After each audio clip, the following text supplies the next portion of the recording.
अहिल्यानगर शहरात अतिक्रमण हटाव मोहिमेला विरोध. शहरात सातत्यानं होणाऱ्या वाहतूक कोंडीच्या पार्श्वभूमीवर महापालिका आणि पोलिसांनी गुरुवारी अतिक्रमण हटाव मोहीम सुरू केली.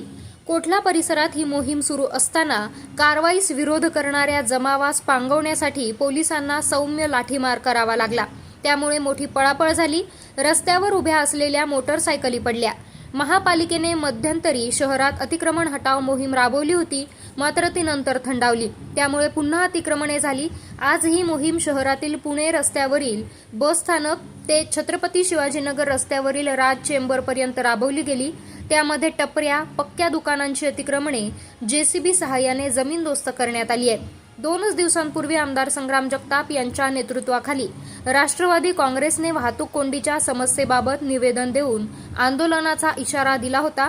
पोलीस आणि राष्ट्रवादी पदाधिकाऱ्यांच्या बैठकीत उपाययोजनेवर चर्चा होऊन रहदारीस अडथळा ठरणारी अतिक्रमणे हटवण्याचे नियोजन करण्यात आले.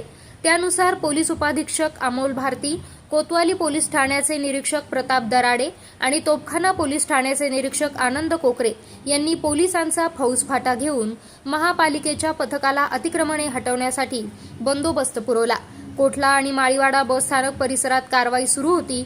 कोठला भागातील कारवाई सुरू झाल्यानंतर जमाव जेसीबीच्या समोर येऊन अडथळा निर्माण करू लागला. उपाधीक्षक भारती यांनी आक्रमक भूमिका घेत कारवाई सुरू ठेवण्याचे आदेश दिले. जमावाचा विरोध तीव्र होताच पोलिसांनी लाठीमार करत जमावाला पांगवलं. त्यामुळे पळापळ झाली. अतिक्रमणधारकांनी आपलं साहित्य घेऊन निघून जाणे पसंत केले. त्यानंतर टपऱ्या आणि दुकाने जेसीबीच्या सहाय्याने तोडण्यात आली.